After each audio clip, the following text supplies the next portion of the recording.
오늘 본문의 이 내용은 우리가 잘 아는, 우리에게 너무나도 친숙한 그런 성경의 말씀입니다. 이 직전에 우리가 읽지 않았지만 내용을 보면은 혈루증 여인의 사건이 있었죠. 예수님께서 혈루증 걸린 여인과 이야기를 하는데 그때 회당장 야이로의 집에서 한 사람이 다급히 옵니다. 그리고 야이로와 예수님을 향해서 이야기를 하죠. 당신의 딸이 이제 완벽하게 죽었습니다. 이 사망의 소식을 전해주고 동시에 그러니 더 이상 선생님을 불편하게 어렵게 하지 마소서. 다 끝났습니다. 아이가 당신의 딸 소녀가 죽었습니다. 이 슬픈 비보를 전해주었고요. 또 누군지 모르지만 이 소식을 전한 이 무명의 사람은 어떤 경우, 이런 측면에서 보면은 참 그래도 경우 있는 사람, 예수님이 헛걸음을 하지 않도록 먼 길을 와서 예수님에게 이제 결과가 다 나왔으니까, 다 끝났으니까 헛걸음 안 하셔도 됩니다, 이런 소식을 빨리 전해준 그런 사람이에요. 그렇지만 이 무명의 사람이 알지 못했던 것, 바로 선생이라 불렀던 그 분은 단순한 선생이 아니라 바로 예수 그리스도, 사망에서 생명을 주실 수 있는 진정한 생명의 주인, 바로 예수 그리스도셨죠. 그것을 몰랐던 이 무명의 사람은 모든 것이 다 끝났다, 그리고 이런 대화 가운데에서 예수님은 회당장 야이로에게 두 가지를 요구하십니다.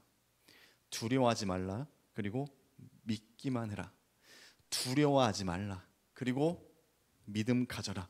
딱 이 두 가지를 요구하는 것을 볼 수 있었고, 또 예수님의 이 발언을 통해서 그 당시 딸아이의 죽음의 소식을 들은 야이로가 큰 두려움, 심적으로 아주 힘든 상황에 처했다라는 거, 우리가 그것을 생각해 볼 수 있습니다. 그런데 어떻게 보면은 이 야이로의 모습이 마치 우리의 모습과도 같아 보입니다. 야이로는 지금 예수님과 어떻게 보면 가장 가까이에 있어요. 그럼에도 불구하고 이 두려움이 엄습해오는 그 가운데 무기력하게 그냥 두려움에 사로잡히는 이런 모습들을 우리가 볼 수 있습니다. 우리의 모습도 곰곰이 떠올려 보면은 그런 것 같아요. 한치 앞도 내다볼 수 없는 불확실한 미래, 나중에, 이 다음에 또 내가 노후를 어떻게 보낼지, 또 지금 당장 이 자녀들을 어떻게 키울지, 당장 나는 무슨 직업을 얻어야 할지, 너무나도 알 수 없는 이 불확실한 세상 가운데 우리는 순간순간 이 불확실한 미래 앞에 이런 두려움, 걱정, 근심거리, 이런 부정적인 감정들에 사로잡혀 있는 우리들의 자신의 모습, 이것은 목사인 저도 마찬가지예요. 목사니까 염려, 걱정, 근심 없겠지? 아니에요, 여러분. 우리도 똑같은 사람입니다. 그렇기 때문에 계속해서 이 걱정, 근심, 그 앞에서 무기력한, 연약한 나의 모습, 순간순간 제가 그것들을 대면할 때가 많아요. 그런데 분명한 것은 목사기에 더 말씀을 붙들어야 하지 않겠습니까? 그런 상황이 오히려 더 많이 다가올 때가 있지만 그런 순간 저는 다 맡겨드립니다. 계속해서 그것으로 인해서 머리가 아프고 마음에 번민이 휩싸이고 그래도 결국은 제가 붙드는 것은 하나님이에요. 결국 난 할 수 없다, 결국 이 앞에서 내가 해결할 수 있는 것 단 하나도 없다, 다 맡기자 하고 다 또 털어버립니다. 그런데 그게 정답인 것 같아요. 우리 신앙생활에서 여러분들은 어떤 모습으로 살아가고 계십니까? 여러분들이 하나님 앞에 얼마만큼 맡기시고 또 얼마만큼 내어드리고 얼마나 또 하나님과 그런 믿음으로 그런 관계 가운데 살아가고 계십니까? 분명한 것은 이 자리에 있는 여러분들은 하나님께 좋은 것을 잘 들으시는 분이라는 것을 제가 알 것 같아요. 이런 졸린 오후의 시간에 다 도망갔잖아요. 그런데 이 자리를 지킬 정도면 여러분들은 정말 대단하신 거죠. 그런데 한 가지 질문을 더 해볼 거예요. 하나님 앞에 내가 갖고 있는 좋은 것은 내가 드려요. 그런데 하나님 앞에 내가 갖고 있는 좋지 못한 것은 여러분들 얼마만큼 또 그것을 내어드립니까? 지금은 파키스탄에 선교사로 계시는 예전에 저희 멘토격 목사님 계시는데, 그 목사님과 한참 대화를 하면서 저에게 이런 말씀을 해주더라고요. 우리가 죄의 문제는 하나님 앞에, 예수님 앞에 뻔뻔할 정도로 다 맡겨야 된다. 그때는 정말 그게 이해가 안 됐어요. 우리가 신앙생활하면서 상당히 격식을 많이 차리는 것 같아요. 예수님과의 관계에서 좋은 모습 보여주고 싶고, 또 내가 이것까지 주님의 근심거리를 드리고 싶지 않은 그런 마음, 마치 어린 자녀가 좋은 것을 부모님 앞에 칭찬받기 위해서 자랑을 하지만 그렇지 못한 부분에서는 혼날까봐 가리우는 것처럼, 하나님과 나 사이에서 많은 부분이 그렇게 자연스럽게 형성이 되지 않았을까. 그렇기 때문에 이 세상을 살아가면서 불확실한, 부정적인 이런 감정들, 그것을 하나님 앞에 내어드리는 훈련이 안 된 거죠. 그것은 내가 감수해야 될 거. 하나님 앞에 11조도 드리고 헌금도 드리고 뭐 다 드리고 봉사, 헌신, 그것은 기쁨으로 드리지만 나의 연약함과 부족함과 이런 부정적인 것들을 자연스럽게 드리지 못한 우리들의 모습. 그런데 아닙니다, 여러분. 오늘 본문에서 예수님이 야이로에게 요구하셨잖아요. 두려워하지 말라. 너는 믿어라. 하나님께 맡기라는 것입니다. 여러분, 살아가면서 어느 부분만 드린다, 어느 부분만 맡긴다, 아닙니다. 우린 연약한 존재, 다 드리는 것입니다. 다 내어 맡기는 것입니다. 내가 할 수 있는 거 없어요. 나는 처음부터 끝까지 주님을 신뢰하고 주님께 다 내어드리고 다 맡기는 삶을 살아야 됩니다. 그것이 온전한 것입니다. 이 야이로에게 두려워하지 말고 믿어라, 이 하나를 요구하시고 이제 이 야이로와 함께 그 집으로 가셨습니다. 그리고 회당장 야이로의 집에 도착하자마자 펼쳐진 광경은 무엇이죠? 38절을 보면은 장례식장의 그 자리가 되어버렸죠.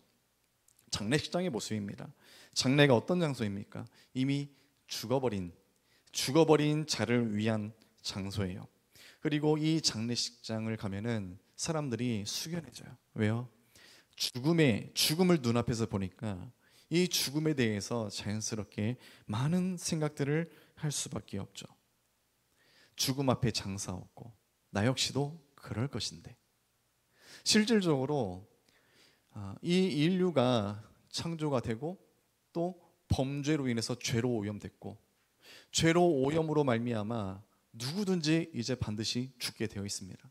그 뒤로 역사를 통틀어서 가장 강력한 왕노릇을 했던 존재가 바로 사탄, 바로 사망 권세입니다. 이 사망 권세 앞에 역사적으로 그 어떤 장사, 영웅 다 필요 없습니다. 모든 사람들은 이 죽음 앞에 다 벌벌 떨게 되어 있어요. 죽음의 두려움, 죽음의 공포, 이것을 극복할 수가 없어요. 왜냐하면 죽음을 이긴 사람이 단 한 사람도 없었거든요. 이처럼 이 죽음이 이 세상에 왕노릇을 했고, 이 장례식장에서는 더욱 그런 죽음과 또 그 앞에 공포심을 사람들이 느낄 수밖에 없을 것입니다. 펼쳐진 이 장례에 대해서, 장례식장의 모습에 대해서 성경은 떠드는 것, 그리고 사람들이 울며 또 심히 통곡했다. 지금 어떤 상황이 펼쳐진지 세 가지로 지금 이 상황을 설명을 해주고 있는 것을 볼 수 있어요. 여기서 떠드는 것, 이것은 야단법석, 소란스럽게 이렇게 떠드는 그런 상황을 지금 말하는 것입니다. 그리고 두 번째로 사람들이 울며, 사람들이 울었다. 이것은 정말로 이 소녀의 죽음에 슬퍼했던 사람, 아마 가족, 친족, 가까웠던 사람일 거예요. 이 사람들이 슬퍼하면서 울었다. 그리고 세 번째, 심히 통곡을 했다. 마태복음 12장에서는 이 부분에 대해서 피리 부는 자들과 헌화하는 무리, 이렇게 표현합니다. 여기에서 세 번째로 심히 통곡했다. 이것은 가족을 말하는 것이 아니에요. 고대 근동에서는 아무리 빈곤한 가정에서도 장례가 이제 시작이 되면은 두 사람을 돈을 지불하고 씁니다. 그 중에서 한 사람이 뭐냐면 피리, 악기를 부는 거죠. 악기를 연주하는 사람. 이 한 사람은 반드시, 그리고 두 번째로 반드시 또 모셔야 될 사람이 누구냐면 대신 곡을 내주는 사람, 대신 슬퍼해 주는 사람. 그 당시 장례식장에서 대신 돈을 받고 전문적으로 슬퍼해 주는 그런 일이 있었던 것이에요. 이 사람은 거의 대부분 여인이 이 자리에 이제 오게 되면은 머리를 풀어 헤치고 그리고 가슴이나 땅을 치면서 심히 슬퍼하는, 곡을 하는, 지금 여기서 세 번째로 말하는 부류는 바로 그런 부류입니다. 완벽하게 지금 장례가 이제 시작이 되는, 장례가 시작된 지 어느 정도 시간이 지난 완벽한 장례의 모습을 갖춘 그런 현장에 예수님이 도착했다라는 것, 그것을 지금 우리가 알 수 있죠. 그리고 이 현장에 도착한 예수님께서 39절을 보면은 이렇게 그 무리들을 향해서 말씀하십니다. 죽은 것이 아니라 잔다. 이 아이는 죽은 것이 아니라 지금 자고 있다. 예수님께서 이렇게 말씀하십니다. 거기에 대한 반응이 40절에 나오죠. 사람들은 예수님의 이 말씀을 듣고 어떤 반응이었습니까? 비웃더라. 예수님의 말씀에 대해서 비웃었다, 이렇게 말하는 것을 볼 수 있어요. 이게 이 장소에서 보인 사람들의 반응이에요. 오늘 우리는 사람들의 반응 두 가지를 살펴봤어요. 첫 번째는 뭐였죠?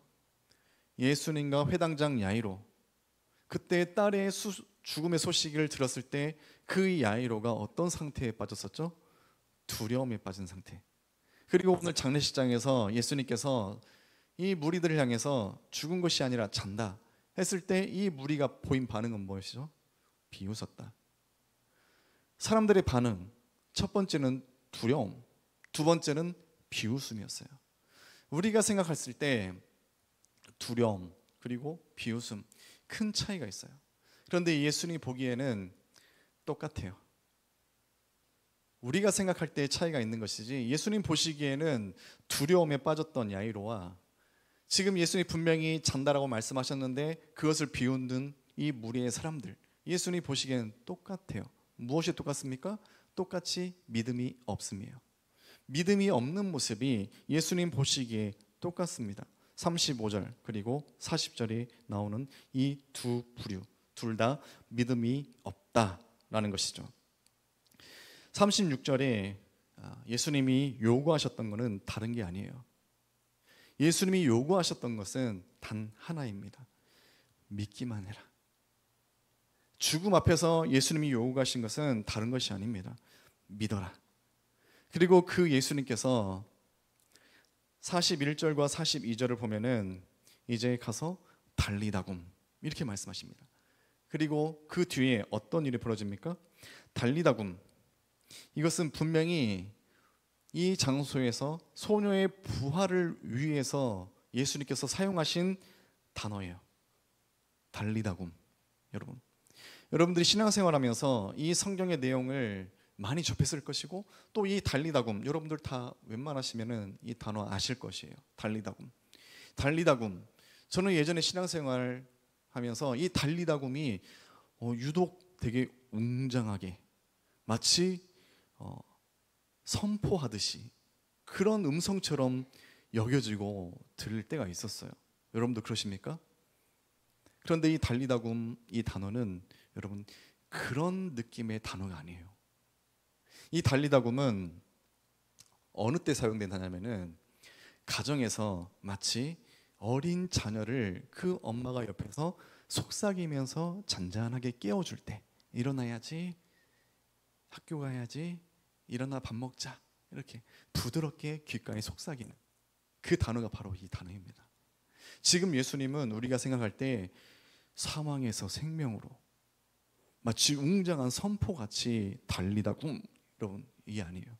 아주 부드럽게 소녀에게 다가가서 아가야 일어나야지, 마치 그 어머니가 너무나도 다정하게 속삭이는 것처럼 예수님은 그렇게 속삭이십니다. 달리다굼. 그 뒤에 어떤 일이 벌어집니까? 죽었던 소녀가 살아납니다. 할렐루야, 아멘. 예수님의 부드러운 음성, 일어나야지 달리다굼 죽었던 소녀가 살아나요. 여러분, 제가 잠깐 말씀드렸다시피 역사를 통틀어서 이 사망, 죽음의 권세 앞에 그것을 뛰어넘는 존재는 단 하나도 없었어요. 모두가 이 세상의 그 어떤 강대국의 왕이라 할지라도 영웅이라 할지라도 다 죽음 앞에 너무나도 보잘것없는 인생, 무기력한 연약한 모습, 굴복할 수밖에 없었습니다. 그런데 그것을 깨트린 사건이 바로 이 사건이에요. 사망 권세 깨트리고 진정한 생명의 주인 되심을 선포하시는 사건, 그것을 온 세상에 드러내신 사건. 예수 그리스도만이 사망 권세를 이기시고 진정한 생명의 주인 되시다, 그것을 분명하게 보여준 사건이 바로 이 사건입니다. 분명한 생명은 예수 그리스도에게 있다는 것을 이 사건을 통해서 분명하게 입증하셨고, 우리는 이것을 통해서 그것을 더 믿고 확신할 수 있게 되었습니다. 여러분, 그런데 이 사건은 여기서 끝나지 않아요. 이 뒤에 예수님은 또 한마디 하십니다. 그것이 무엇이죠? 43절을 보면은 이에 소녀에게 먹을 것을 주라. 예수님은 지금 죽은 소녀를 살려주셨어요. 지금 이 장례식장의 그 현장이 어떻게 됐을까요? 난리가 났겠죠. 엄청난 일이 벌어졌잖아요. 그런데 그 상황에서 예수님이 하신 말씀은 뭐예요? 소녀에게 먹을 것을 주라. 이거 정말 의미심장한 말씀입니다. 예수님의 말씀을 통해서 소녀가 많이 줄인 상태구나, 그것을 우리가 생각을 해볼 수 있어요. 그렇지만 여러분, 죽음 앞에 배고픔이 대수입니까?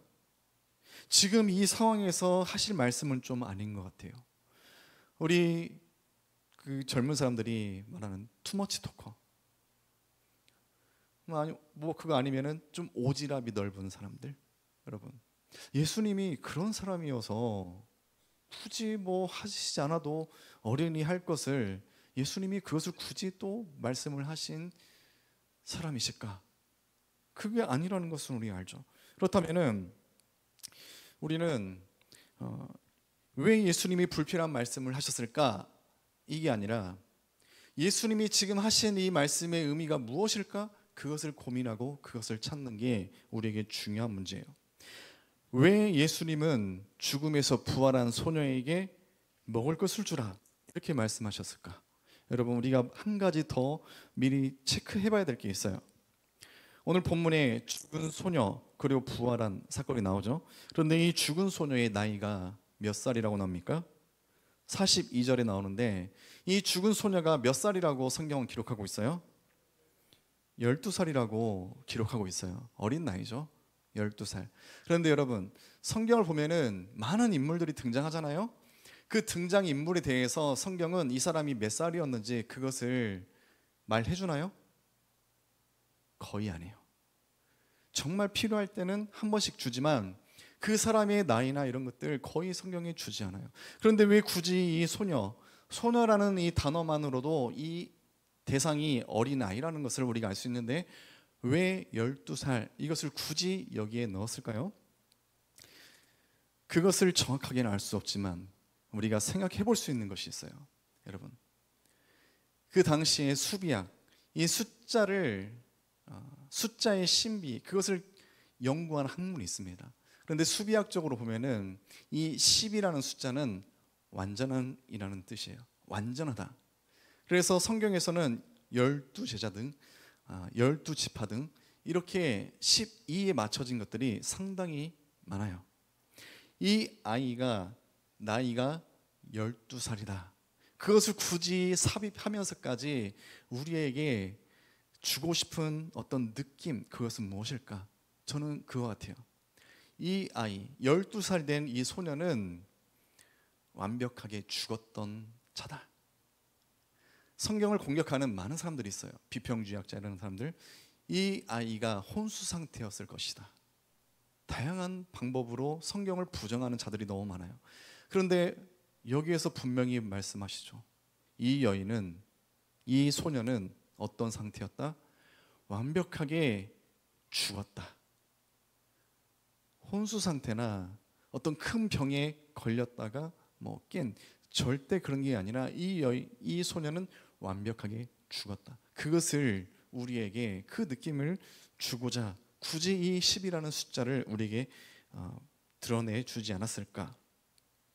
성경은 이것을 분명히 기록하고 또 이 소녀가 분명히 죽었던 자였다라는 것을 우리에게 시사를 하고, 또 이 죽은 아이를 살리시면서 예수님께서 요구하신 단 하나가 뭐였죠? 이 야이로에게 믿음이었잖아요. 믿음. 자, 거의 다 왔습니다. 왜 예수님은 투머치 토커 다니면서 왜 굳이 죽다 살아난 아이에게 양식을 주라 했을까? 여러분, 왜 양식을 주라고 했을까? 그 양식이 무엇일까? 여러분, 양식을 먹어야 우리는 살아갈 수 있어요. 그렇죠? 양식, 우리가 음식 없이 살 수 있는 존재는 단 한 사람 없습니다. 우리가 좋은 음식을 먹으면 더 건강해요. 이게 당연한 이치고 원리예요. 우리의 영혼도 마찬가지입니다. 우리의 영혼도 영의 양식이란 게 필요해요. 영의 양식 없이 우리가 살 수 없는 것이에요. 우리가 건강하게 영의 양식을 먹어야 우리가 더욱더 생명력을 얻고 건강하게 살 수 있는 것이에요. 영의 양식이 무엇입니까? 하나님의 말씀입니다. 예수님께서 이 앞에 혈루증 여인부터 그리고 이 회당장 야이로 딸까지, 혈루증 여인도 12년 앓았어요. 이 회당장 야이로 딸도 12살이고 누구도 의사들도 고칠 수 없는 그 병을 앓았던 혈루증 여인, 그리고 완벽하게 죽은 이 회당장 야이로의 딸. 세상은 완벽하게 입증했어요. 그 여인의 병은 도저히 고칠 수 없는 병이고 이 소녀의 죽음은 완벽한 죽음이었다. 그런데 예수님은 이 두 사건을 통해서 분명하게 강조했던 메시지는 단 하나였어요. 무엇이죠? 믿음, 오직 믿음이다. 그것을 분명한 메시지로 주시면서 가장 말미에 너무나 싱겁게 예수님이 양식으로 마무리를 쳐요. 이건 무엇입니까? 믿음과 양식은 너무나도 중요한 상관관계가 있다. 우리는 양식을 통해서 육신이 건강해지듯이 우리가 어떻게 해서 영혼이 건강해지고 진정한 생명을 얻을 수 있습니까? 다른 데서는 얻을 수 없습니다. 오직 하나님 말씀을 통해만, 하나님의 말씀을 통해서만 우리는 더욱더 믿음이 굳건해지고 하나님의 생명을 우리가 소유할 수 있다. 그것을 우리에게 분명하게 보여주시는 사건입니다. 로마서 10장 17절 말씀 우리 함께 읽겠습니다. 그러므로 믿음은 들음에서 나며 들음은 그리스도의 말씀으로 말미암느니라. 아멘. 오직 말씀으로, 오직 믿음으로 살아가는 여러분 되시기를 주님의 이름으로 간절히 소망합니다.